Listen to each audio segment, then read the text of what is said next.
و ناظرین کرام، السلام علیکم ورحمۃ اللہ تعالی وبرکاتہ۔ معزز سامعین کرام، آج ہم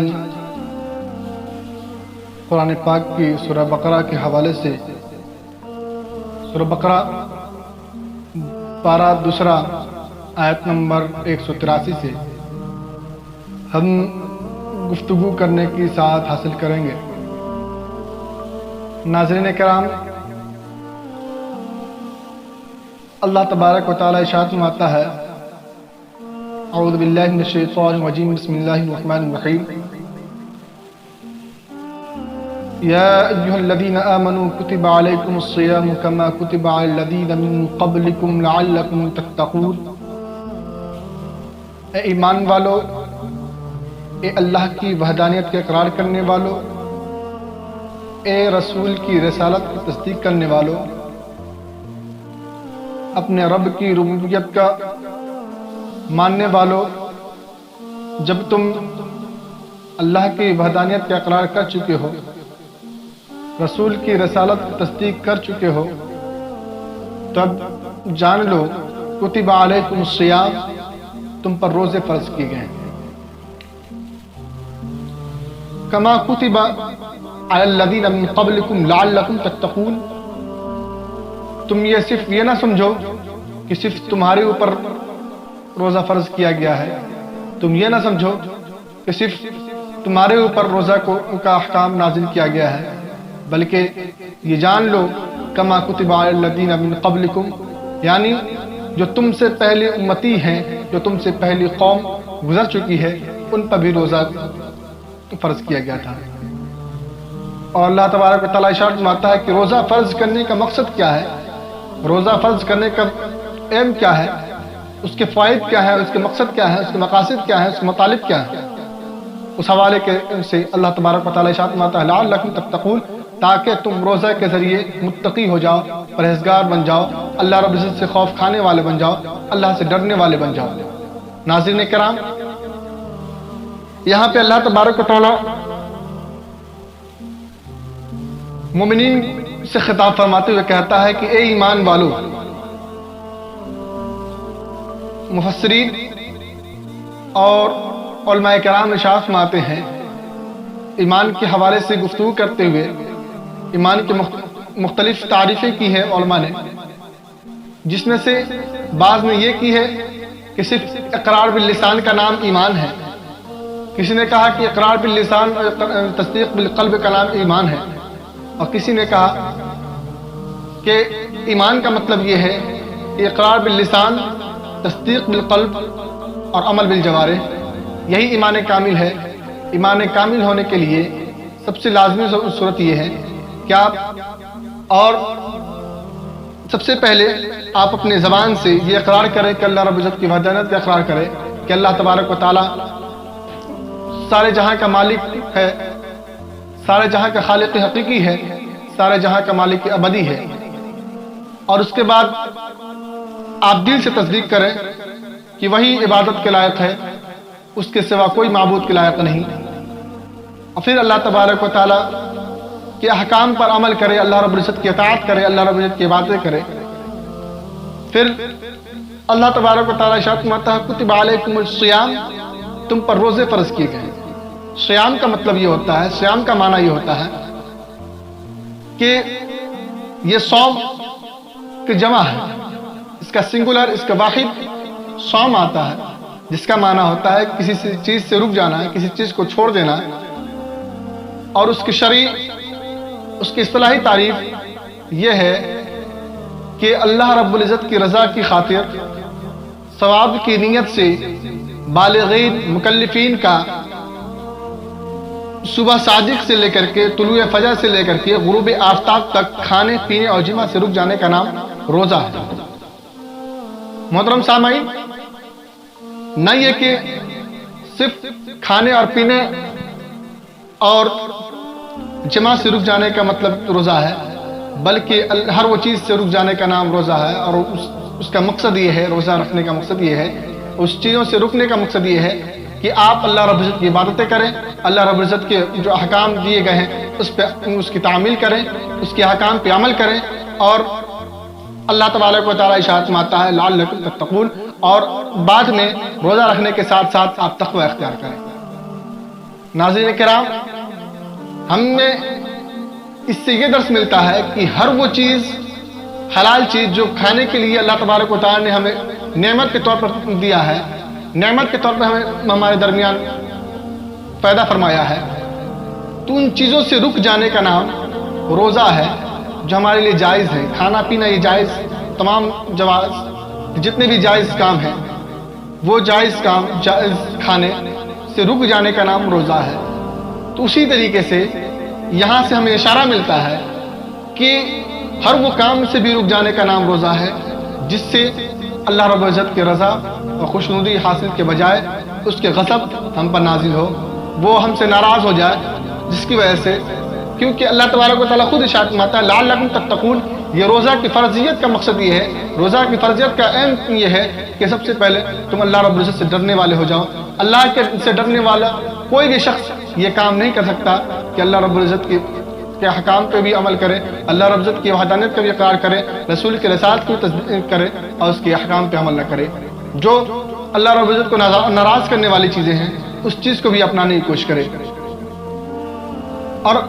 اللہ تبارک و تعالیٰ ارشاد فرماتا ہے ایام معدودات فمن کان منکم مریضا، اللہ تبارک و تعالیٰ ارشاد فرماتا ہے کہ روزہ کتنے دن فرض کیے گئے ہیں، کتنے روز تک اللہ رب العزت نے آپ کو فرضیت، روزہ کی فرضیت نازل فرمائی ہے۔ تو اللہ تبارک و تعالیٰ ارشاد فرماتا ہے مختلف دنوں میں، متعدد دن کے لیے۔ فمن کان منکم مریضا، اور جو شخص تم میں سے مریض ہو، او علی سفر، یا سفر کی حالت میں ہو، کہیں دور دراز کا سفر کر رہا ہو، یا مرض کی حالت میں ہو، مرض کے عالم میں ہو، تو اللہ تبارک و تعالیٰ اس شخص کے بارے میں ارشاد فرماتا ہے فعدۃ من ایام اخر، تو وہ اس روزے کی ایام، اس روزے کی عدت دوسرے دن اللہ تبارک و تعالیٰ ارشاد فرماتا ہے دوسرے دن اس کی پورا کرے۔ پھر اللہ تبارک و تعالیٰ ارشاد فرماتا ہے وعلی الذین یطیقونہ، اور جن لوگوں پر اللہ تبارک و تعالیٰ ارشاد فرماتا ہے وعلی الذین یطیقونہ فدیۃ طعام مسکین، اور جن پر روزہ رکھنا یہ مشقت ہو، اور جن پر روزہ رکھنا یہ گرا گزرے، شاق گزرے، تو اللہ تبارک و تعالیٰ ایسے شخص کے بارے میں فرماتا ہے کہ فدیۃ طعام مسکین، وہ مسکین کو کھانا کھلائے فدیے کے طور پر، یہی وہ کافی ہے۔ فمن تطوع خیرا، اور جو اس سے زیادہ کرنا چاہے، جو اس سے زیادہ، ایک مسکین سے زیادہ کو کھانا کھلانا چاہے فدیے کے طور پر، وہ خیر لہ، تو وہ اس کے لیے بہتر ہے۔ وَأَن تَصُومُوا خَيْرٌ لَكُمْ، اور تمہارے لیے بہتر یہ ہے، تمہارے لیے بھلائی یہ ہے، تمہارے لیے اچھائی یہ ہے کہ تم ان کنتم تعلمون، تمہارے لیے اچھائی یہ ہے، تمہارے لیے بھلائی یہ ہے، سب سے بہتر یہ ہے کہ تم روزہ رکھو، ان کنتم تعلمون، اگر تم جانتے ہو۔ ناظرین کرام، اللہ تبارک و تعالیٰ نے یطیقونہ کے لفظ ارشاد فرمایا، اس کے حوالے سے مفسرین کرام اللہ تبارک و تعالیٰ ارشاد فرماتا ہے یطیقونہ، یعنی اس کے حوالے سے مفسرین کرام ارشاد فرماتے ہیں کہ سب سے پہلے تو یہ اس کے بارے میں دو اقوال ہیں کہ کیا یہ آیت کریمہ منسوخ ہے یا پھر یہ آیت کریمہ منسوخ نہیں ہے۔ دونوں طریقے کے روایت ملتے ہیں۔ حضرت عبداللہ بن عمر رضی اللہ تعالیٰ ارشاد فرماتے ہیں کہ یہ آیت کریمہ یہ منسوخ ہے، اور ناسخ اللہ تبارک و تعالیٰ ارشاد فرماتا ہے شہر رمضان الذی انزل فیہ القرآن، یہ والی آیت یہ ناسخ ہے۔ ناظرین کرام، اور دیگر مفسرین جس طریقے سے عبداللہ بن عباس رضی اللہ تعالیٰ ارشاد فرماتے ہیں کہ اللہ تبارک و تعالیٰ ارشاد فرماتا ہے کہ یطیقونہ کا مطلب یہ ہے کہ یتوقون، جن پر گراج گزرے، جن پر شاب گزرے، ایسے شخص کے لیے جو بوڑھے شخص ہو اور ان پر روزہ رکھنا مشقت کے عالم میں ہو، پریشانی ہو، اور ایسے مریض کے لیے جو جن کے مرض میں زیادتی ہونے کے خوف ہو، جن کے مرض میں بڑھنے کا خوف ہو، جن کا مرض بڑھ جائے اس چیز کا خوف ہو، تو ایسے شخص کے لیے ان پر روزہ رکھنا واجب نہیں ہوا کرتا ہے۔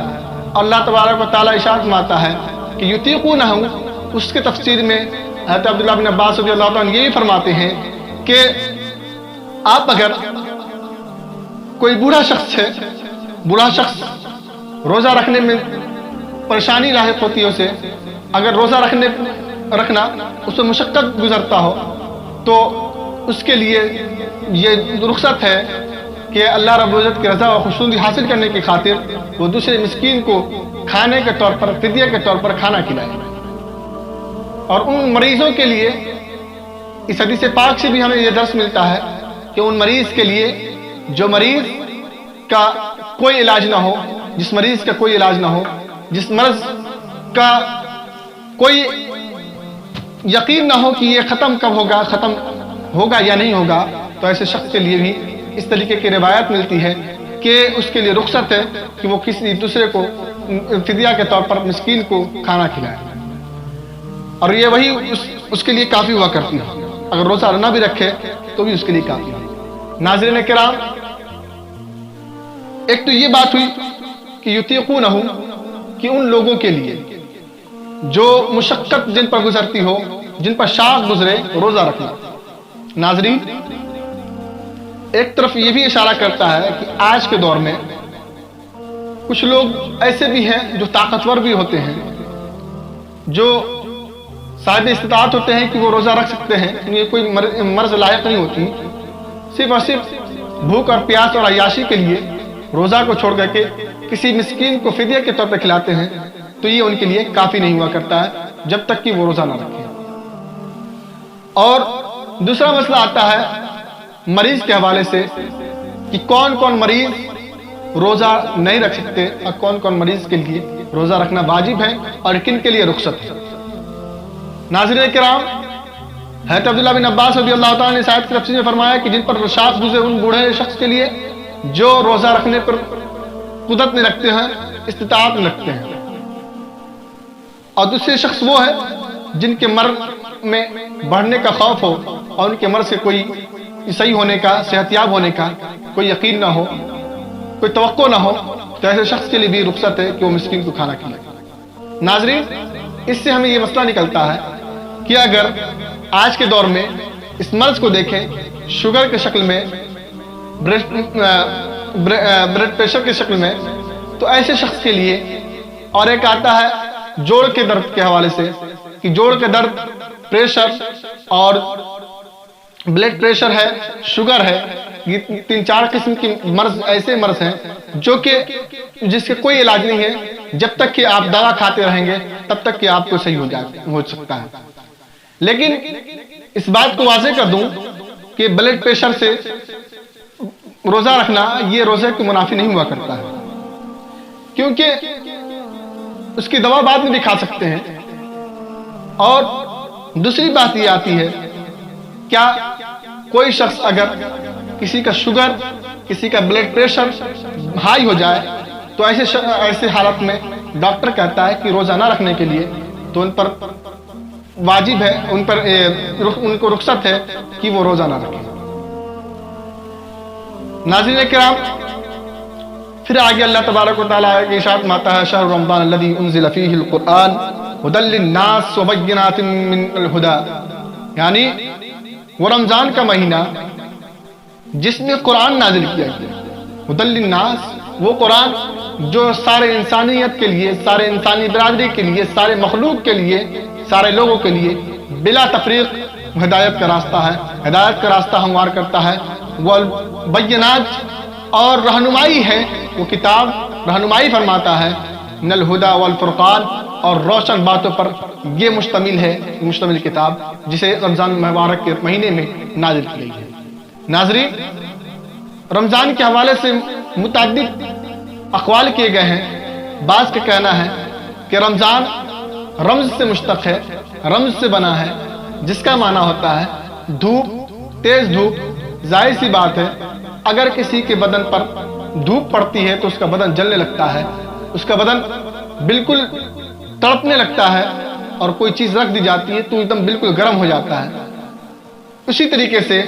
جب کوئی بندہ رمضان کے مہینوں میں روزہ رکھتا ہے تو اللہ تبارک و تعالیٰ کی جانب سے یہ رمضان کے صدقے طفیل میں اس کی گناہوں کو جلا دیا جاتا ہے، بخش دیا جاتا ہے، جس طریقے سے نبی کریم صلی اللہ علیہ وسلم ارشاد فرماتے ہیں کہ رمضان کے دنوں میں مومنین کے گناہ کو جلا دیے جاتے ہیں۔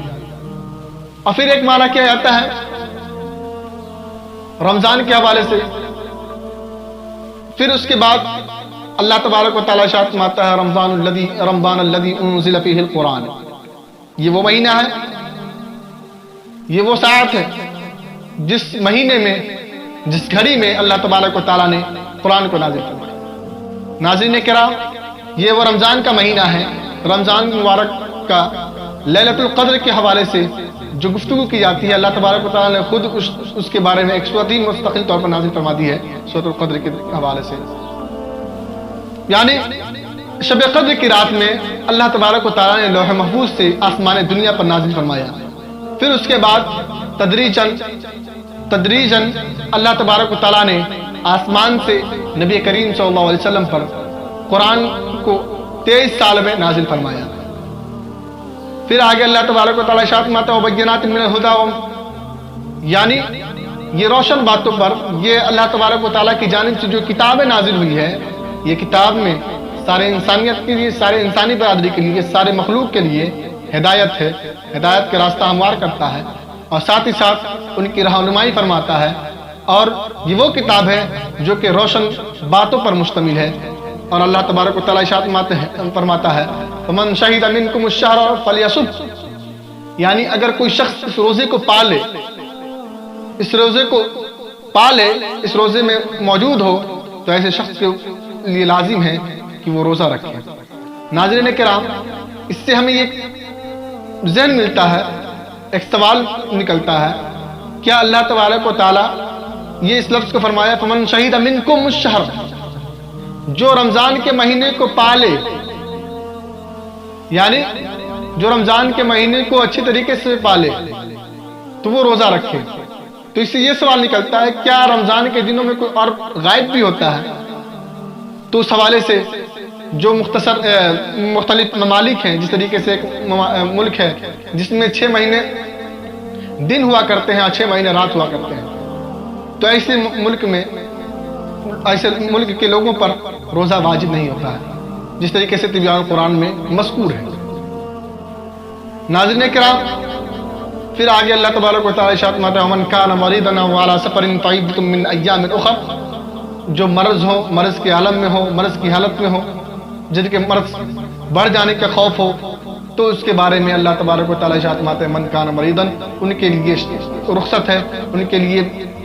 چھوٹ ہے کہ وہ اس روزہ کے دنوں میں چھوڑ کر کے دوسرے دنوں میں اس روزہ کی گنتی پورا کریں، اس روزے کی عدت پورا کریں۔ اور اسی طریقے سے کچھ سفر میں ہو، اگر لمبے سفر میں ہو، اگر لمبا سفر کر رہا ہو، تو ایسے شخص تو بھی اللہ تبارک و تعالیٰ نے اسے رخصت دی ہے کہ اس دنوں میں، رمضان کے دنوں میں اسے روزہ چھوڑنے کا حق ہے، اور ساتھ ہی ساتھ اسے دوسرے دنوں میں اسے پورا کرنا اس پر واجب کرنا۔ ناظرین کرام، اللہ تبارک و تعالیٰ ارشاد فرماتا ہے یرید اللہ بکم الیسر، ان احکام کو کیوں نازل فرمایا کہ جو مریض کی حالت میں ہو، مرض کی حالت میں ہو، تو ایسے شخص کے بارے میں رخصت کیوں دیا؟ اس لیے کہ اللہ تبارک و تعالیٰ تم سے آسانی چاہتا ہے، ولا یرید بکم العسر، تم سے پریشانی نہیں چاہتا، تم سے مشقت نہیں چاہتا، بلکہ آسانی چاہتا ہے، ولتکملوا العدہ، یعنی تاکہ تم، یہ آسانی کیوں چاہتا ہے، پریشانی کیوں نہیں چاہتا ہے؟ تو اللہ تبارک و تعالیٰ ارشاد فرماتا ہے لتکملوا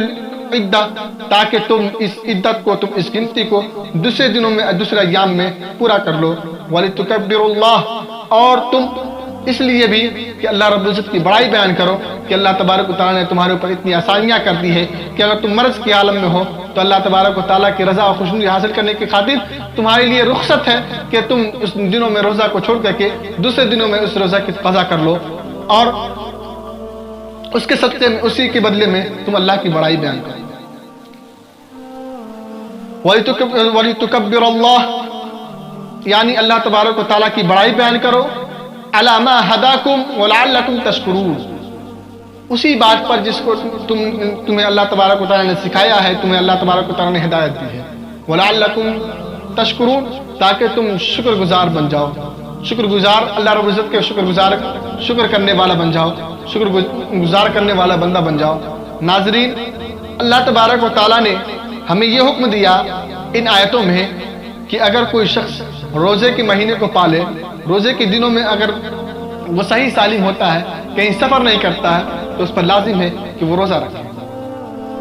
اب بات یہ آتی ہے کہ اللہ تبارک و تعالیٰ نے جو اوپر ارشاد میں آیا کہ جو مرض کی حالت میں ہو، جن پر روزہ رکھنا مشقت گزرے، تو اس حوالے سے حضرت عبداللہ بن عباس رضی اللہ تعالیٰ عنہ کہ میں نے روایت کو نقل کیا کہ انہیں رخصت دی گئی ہے جو بوڑھے شخص ہوا کرتے ہیں اور ان پر روزہ رکھنا مشقت گزرے، روزہ رکھنا شاق گزرے، تو ایسے شخص کے لیے رخصت ہے کہ وہ کسی مسکین کو کھانا کھلائے فدیہ کے طور پر، تو ان لوگوں کے لیے بھلائی۔ ناظرین، تو مسکین کو کتنا کھانا کھلائے، مسکین کو کتنا فدیہ دے، تو فدیہ کا بدلہ ہو جائے گا، اس روزے کا بدلہ ہو جائے گا۔ تو حضرت علامہ عابدین شامی حنفی لکھتے ہیں کہ جو شخص بہت بوڑھا اور روزہ رکھنے سے عاجز ہو،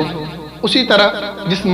مریض کے زوال کی توقع نہ ہو، تو وہ ہر روز کے لیے فدیہ دے۔ اب سوال یہ ہوتا ہے کہ جو شخص بوڑھا ہو اور روزہ رکھنے کی طاقت نہ رکھتا ہو، روزہ رکھنے کی استطاعت نہ رکھتا ہو، اور وہ مریض جس کے مرض کے زوال کی توقع نہ ہو، ختم ہونے کے یقین نہ ہو، تو ایسے شخص کے بارے میں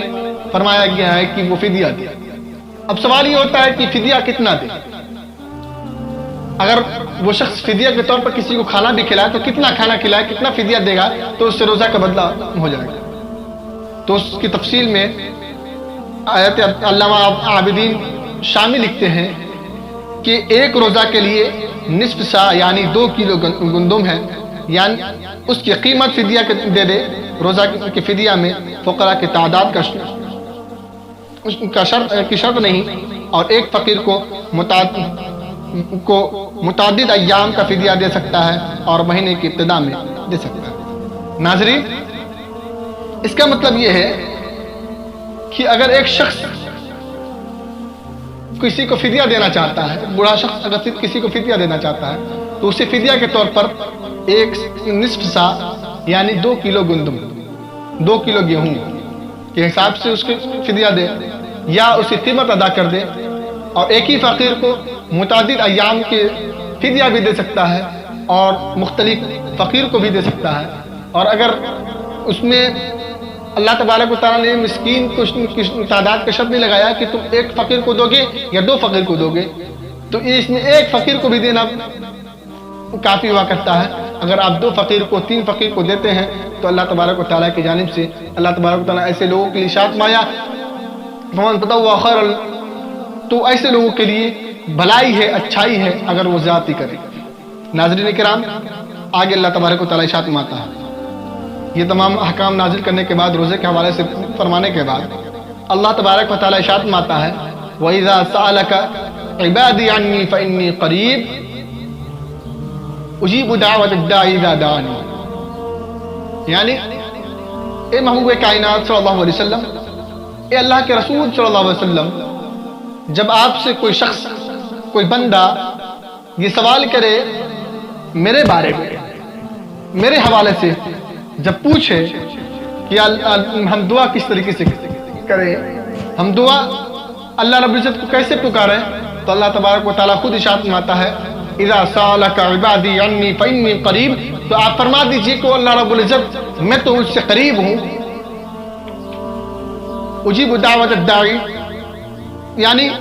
میں دعوت کو، دعا کو، اپنے بندے کی دعاؤں کو پورا کرتا ہوں، دعاؤں کو سنتا ہوں، اذا دعانی، جب مجھ سے دعا کرتا ہے، جب میری بارگاہ میں حاضر ہوتا ہے، فلیستجیبوا لی، تو اسے لازم ہے، اسے ضروری ہے کہ میرے حکام کی فرمانبرداری کرے،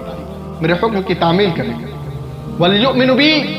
اور مجھ پر ایمان لائے، مجھ پر یقین کرے کہ میں ہی ہوں اسے دینے والا، میں ہی ہوں اسے زندہ رکھنے والا۔ اسے رزق کا مالک، اس کی زندگی کا مالک صرف اور صرف میں ہی ہوں، اسے یقین ہونا چاہیے، وَلْيُؤْمِنُ بِي، وہ مجھ پر یقین کرے، لَعَلَّهُمْ يَرْشُدُونَ، تاکہ وہ رشد و ہدایت پائے۔ ناظرین، اب سوال یہ ہوتا ہے، اللہ تبارک و تعالیٰ نے ارشاد فرمایا کہ اذا سالک عبد عنی، عبادی عنی، جب میرا بندہ میرے بارے میں آپ سے سوال کرے محبوب کائنات، تو آپ فرما دیں میں تو ان سے قریب ہوں، اجیب دعوت الداعی اذا دعانی، جب وہ مجھ سے دعا کرتا ہے، جب مجھ سے التجا کرتا ہے تو میں اس کی دعاؤں کو قبول کرتا ہوں، اس کی دعاؤں کا بدلہ ادا کرتا ہوں۔ تو کیا سوال یہ ہوتا ہے کہ ہم دعا تو کرتے ہیں لیکن اللہ رب العزت کی بارگاہ میں قبول نہیں ہوتی،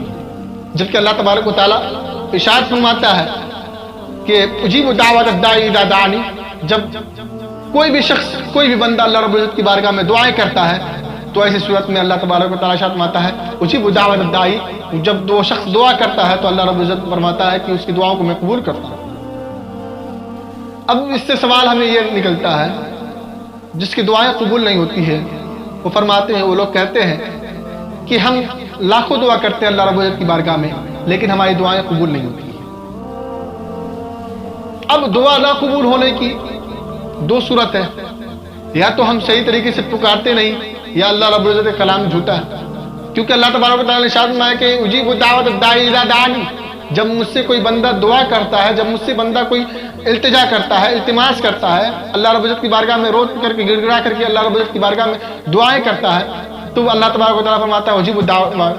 یعنی کہ اللہ تبارک و تعالیٰ فرماتا ہے کہ اس کی دعا کو قبول کرتا ہوں اور اس کے بدلے میں نعمتیں عطا کرتا ہوں۔ تو اس کی تفصیلی طور پر اگر ہم یہ بیان کریں کہ جب تک کہ ہم صحیح طریقے سے اس کا دعا مانگنے کا طریقہ نہ معلوم ہو، دعا کرنے کا طریقہ نہ معلوم ہو، تو بھی یہ بھی صورت ہو سکتی ہے کہ دعا قبول نہیں ہوتی۔ دوسری بات یہ جو کہ لازمی ہے کہ سب سے پہلے دعا کے قبول ہونے کے لیے ایمان کا ہونا شرط ہے۔ اگر ایمان آپ کے پاس ہے، اللہ رب العزت کے وحدانیت کا اقرار کرتے ہیں، اللہ رب العزت پر یقین رکھتے ہیں، تو آپ کی دعا قبول ہو سکتی ہے۔ اور ایسی بھی صورت میں اگر قبول نہ ہو تو اس کا مطلب یہ ہے کہ آپ کوئی عمل نہیں کر رہے ہیں، اللہ رب العزت کے حکم کی نافرمانی کر رہے ہیں، اللہ رب العزت کے حکم کی تعمیل نہیں کر پا رہے ہیں صحیح طریقے سے، جس کی وجہ سے آپ کی دعائیں قبول نہیں ہو رہی۔ میں چند باتیں اس حوالے سے میں ذکر کر دوں۔ حافظ ابن عساکر رضی اللہ تعالیٰ عنہ روایت کرتے ہیں دعا نہ قبول ہونے کی 10 وجہ جو سب سے بنیادی طور پر اللہ کے ولی فرماتے ہیں، ابراہیم نصر کرمانی جو کہ ایک ابدال میں سے ہیں، وہ فرماتے ہیں کہ دعا قبول نہ ہونے کی 10 وجہ ہیں، جس میں سے ایک وجہ یہ ہے کہ اللہ کا اقرار کرتے ہیں لیکن اس کا حکم نہیں مانتے، اس کے حکم کی تعمیل نہیں کرتے۔ اللہ تبارک و تعالیٰ ارشاد فرماتا ہے یا ایھا الذین آمنوا ادخلوا فی السلم کافہ، یعنی اے ایمان والو، جب اللہ رب العزت کی وحدانیت کا اقرار کر چکے ہو،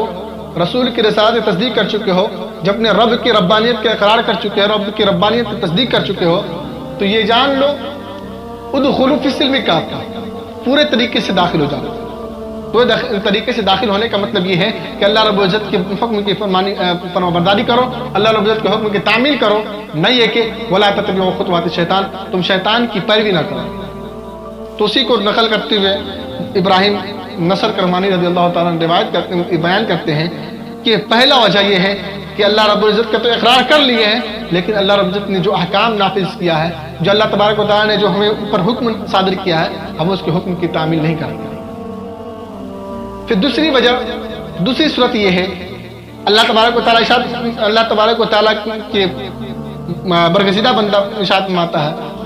کہ دوسری صورت دعا قبول نہ ہونے کی یہ ہے کہ رسول صلی اللہ علیہ وسلم سے محبت تو کرتے ہیں، محبت کا دعویٰ تو کرتے ہیں، لیکن آپ صلی اللہ علیہ وسلم کی پیروی نہیں کرتے۔ ناظرین، اس حوالے سے اللہ تبارک و تعالیٰ نے تفصیلی گفتگو قرآن کریم میں کی ہے، جس طریقے سے ایک آیت میں پیش کرتا ہوں، کوٹ کرتا ہوں کہ قل ان کنتم تحبون اللہ فاتبعونی یحببکم اللہ ویغفر لکم ذنوبکم، یعنی اللہ تبارک و تعالیٰ ارشاد فرماتا ہے کہ اگر تم میری رضا چاہتے ہو، میری خوشنودی حاصل کرنا چاہتے ہو تو میرے محبوب کی اتباع کرو، فاتبعونی، اے محبوب آپ فرما دے کہ میری اتباع کرو۔ ناظرین،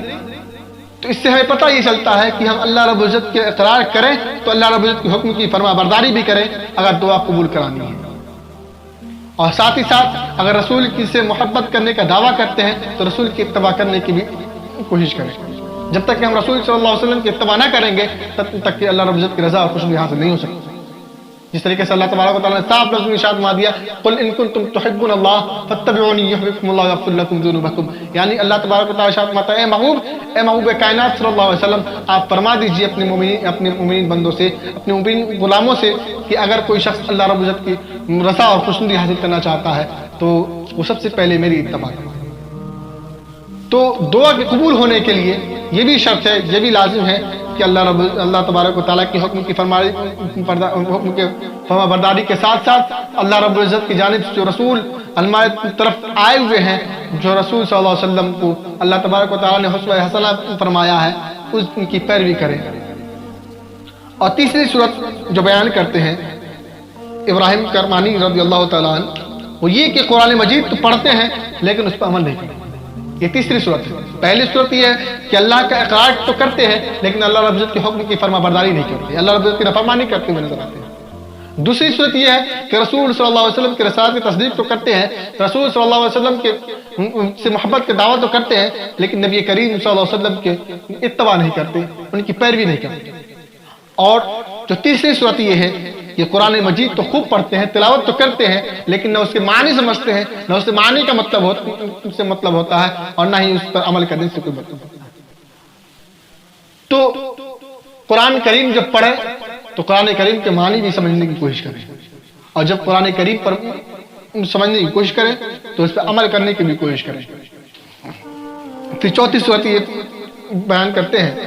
کہ جنت کو پسند کرتے ہیں لیکن جنت کے راستے کو پسند نہیں کرتے، یعنی جنت کے تو خواہش رکھتے ہیں کہ جنت میں اللہ ہمیں جنت نصیب فرما، لیکن جنت میں جانے کے لیے کیا کیا عمل کرنا چاہیے وہ عمل نہیں کرتے۔ اور جو پانچویں صورت ہے وہ یہ کہ جہنم کو ناپسند کرتے ہیں لیکن اسی کے راستے کو پسند کرتے ہیں، اسی کے راستے پر چلتے ہیں۔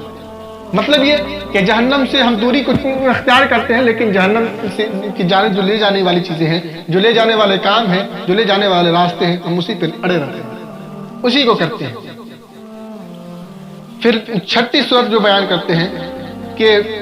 ابلیس کو اپنا دشمن تو مانتے ہیں، شیطان کو اپنا دشمن تو مانتے ہیں لیکن پیروی اسی کی کرتے ہیں۔ جس طریقے سے میں نے آیت بیان کی کہ یا الذین آمنوا ادخلوا فی السلم کافہ، ایمان والو پورے طریقے سے اسلام میں داخل ہو جاؤ، ولا تتبعوا خطوات الشیطان۔ اگر تم اللہ رب العزت کی رضا اور خوشنودی حاصل کرنا چاہتے ہو، اگر یہ چاہتے ہو کہ اللہ رب العزت ہر بات تمہاری مان لے، تمہاری بات سن لے، تو تم شیطان کی پیروی نہ کرو بلکہ میرے احکام کی پیروی کرو، میرے رسول کی پیروی کرو۔ تو یہ چھٹی صورت ہے جو کہ ابلیس کو شیطان کو ملعون کو ہم تو دشمن مانتے ہیں لیکن اس کی پیروی کرتے ہیں، اس کی اتباع کرتے ہیں۔ پھر جو ساتویں صورت بیان کرتے ہیں، لوگوں کو دفن کرتے وقت لوگوں کو دفن تو کرتے ہیں اور اپنی موت کو یاد نہیں کرتے۔ ہمیں اس سے درس ملتا ہے کہ اگر ہم کسی قبرستان میں داخل ہوں تو اس سے اپنے اعمال کا بھی محاسبہ کرے، اپنی زندگی کے بعد کے جو آنے والے ایام ہیں، جو آنے والی زندگی ہے، اس حوالے سے بھی غور کرے، اس حوالے سے بھی سوچے کہ مرنے کے بعد کیا ہوگا، ہم مرنے سے پہلے ہم نے کیا کیا اور مرنے کے بعد اللہ تبارک و تعالیٰ ہمارے ساتھ کیا کرے گا، اس حوالے سے بھی اپنے موت کو یاد کرنا چاہیے۔ پھر اللہ کے رسول اللہ کے ولی فرماتے ہیں جو کہ آٹھویں صورت، اپنے بھائیوں کے عیوب کو تلاش کرتے ہیں، اپنے بھائیوں کی برائی کو تلاش کرتے ہیں لیکن اپنے اندر کی جو چھپی ہوئی برائیاں ہیں، جو چھپی ہوئی عیوب ہیں، چھپے ہوئے عیوب ہیں، اس کو ہم پردہ پوشی کرتے ہیں، اس کو نہیں دیکھتے کہ ہمارے اندر کیا خرابیاں ہیں، کیا برائیاں ہیں۔ تو دعا نہ قبول ہونے کی بھی ایک یہ بھی صورت ہے کہ آپ دوسرے کی برائی کو تلاش کرتے رہیں، دوسرے کی برائی کو ڈھونڈتے رہیں اور اپنی برائی کو بھلائیں، اپنے برائی کو نہ دیکھیں بلکہ دوسرے کی برائی کو ڈنکا پیٹیں۔ اور نویں صورت یہ ہے کہ مال جمع کرتے ہیں اور اپنی موت کو یاد نہیں کرتے۔ اللہ تبارک و تعالیٰ ارشاد فرماتا ہے کہ ویل ہے ان لوگوں کے لیے جو مال کو جمع کرتے ہیں، وَيْلٌ لِكُلِّ هُمَزَةٍ لُمَزَةٍ الَّذِي جَمَعَ مَالًا وَعَدَّدَهُ، جو مال کو جمع کرتے ہیں، جہنم کی وادی ہے ایسے لوگ جو مال کو جمع کرتے ہیں اور یہ بھی